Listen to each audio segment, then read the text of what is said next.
Bonjour et bienvenue sur ma chaîne. Aujourd'hui, nous allons voir deux autres formes de l'entrepreneuriat que vous devez connaître avant de vous lancer.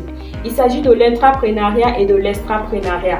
L'intrapreneuriat est un système aujourd'hui qui est développé dans les entreprises afin de permettre à leurs salariés de pouvoir mettre en exergue les idées et les projets qu'ils ont. C'est un système qui permet aux salariés de libérer leur créativité, de ne pas seulement garder ce statut de salarié, mais de pouvoir apporter également un plus au sein de l'entreprise. Donc, dans les grandes firmes internationales aujourd'hui, il y a par exemple des départements qui permettent aux salariés de pouvoir libérer leur créativité en mettant en place des idées ou bien des projets qui auront pour objectif de pouvoir rejoindre les centres d'intérêt de l'entreprise. Bien évidemment, si vous venez vous trouver par exemple un de vos responsables de travail et que vous leur dites dans le département libère ta créativité, que vous voulez par exemple mettre en place tel projet qui doit pouvoir aider l'entreprise à faire ça, l'entreprise va pouvoir analyser, observer, en tout cas prendre les informations concernant l'importance de ce projet pour l'entreprise. Et s'il réalise que le projet que vous voulez développer entre dans ces centres d'intérêt et sera intéressant, l'entreprise va tout de suite mettre à votre disposition les moyens nécessaires avec des conseillers qu'il faut pour vous aider à réaliser. L'objectif à la fin, c'est que l'entreprise doit mettre le projet que vous allez développer dans ses produits ou dans ses services pour pouvoir commercialiser. Donc vous l'aurez compris aujourd'hui, si vous êtes salarié dans une entreprise, il est tout à fait possible pour vous d'entreprendre. C'est d'ailleurs le meilleur moyen de pouvoir commencer à s'adapter au monde entrepreneurial avant de pouvoir sortir, de créer votre entreprise. Parce que l'on sait tous aujourd'hui que c'est très difficile pour un salarié qui a tout le confort du salariat de pouvoir quitter son salaire pour pouvoir entreprendre. Ceci n'est pas possible parce que déjà vous n'avez pas de garantie par rapport à la réussite du projet que vous allez pouvoir lancer. Donc c'est mieux pour vous aujourd'hui si vous êtes dans une entreprise qui offre ces possibilités de faire de l'intrapreneuriat.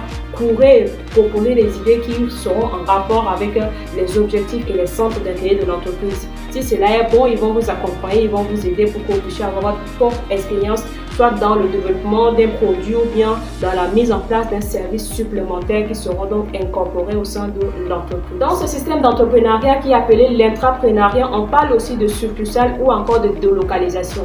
Supposons que l'entreprise pour laquelle vous travaillez est implantée dans la capitale et le produit ou le service que vous avez mis en place est un produit ou un service qui est plutôt adapté à des populations dans les zones assez reculées ou bien rurales. Alors l'entreprise va vous demander de vous déplacer pour aller implanter ce projet dans la zone rurale qui sera désignée. Ainsi, ça sera une suite logique de l'entreprise, ça sera une continuité ou bien une délocalisation. C'est l'entreprise même qui prendra pour son compte toutes les charges qui seront liées à cette délocalisation ou bien à l'implantation de ce projet dans cette localité. Le projet, à la fin, lorsque vous l'aurez fini, ne vous appartiendra pas parce que c'est un projet qui a été financé par votre entreprise. Celle-ci a décaissé de l'argent pour vous accompagner, a mis à votre disposition des conseillers, des personnes qui vous ont encadré afin de vous permettre de réaliser ce projet qu'elle compte incorporer au sein de ses produits ou services pour pouvoir les commercialiser. Donc vous serez envoyé dans cette localité qui sera choisie, d'accord, en tant que représentant de cette entreprise-là, d'accord, pour pouvoir permettre par exemple la bonne implantation ou la réussite de l'implantation de l'entreprise dans cette localité qui a été choisie. Donc vous l'aurez compris aujourd'hui en tant que salarié, il est tout à fait possible d'entreprendre. Il faut juste oser, il faut juste commencer. L'autre forme de l'entrepreneuriat que vous devez connaître, c'est l'extrapreneuriat. C'est quoi? L'extrapreneuriat, c'est le fait pour un groupe de salariés dans une entreprise de quitter l'entreprise mère dans laquelle ils travaillent afin d'aller lancer leur activité.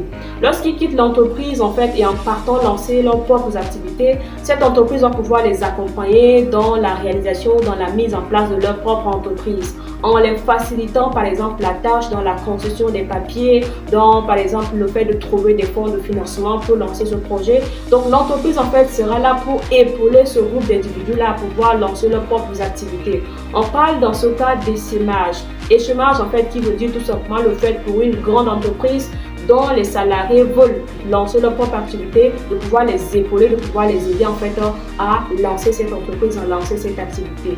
Donc aujourd'hui, si vous travaillez dans une entreprise, il est tout à fait possible pour vous, ça se passe généralement dans les entreprises de technologie, parce que ceux-là, ils ont toujours des idées, ils ont toujours en tout cas de la créativité, ils créent toujours des applications, des sites internet, des choses comme ça, donc ils ont tout le temps envie de créer, en général, ces jeunes-là qui débutent dans les grandes firmes, après se retirent pour aller créer eux leur start-up pour débuter. Donc les entreprises dans lesquelles ils ont travaillé là vont pouvoir les accompagner pour leur permettre de pouvoir réaliser leur projet de création. J'espère que cette vidéo vous a appris quelque chose. N'hésitez pas de vous abonner, de commenter et de partager afin d'aider d'autres personnes à avoir l'information. Je vous dis à bientôt pour une prochaine vidéo.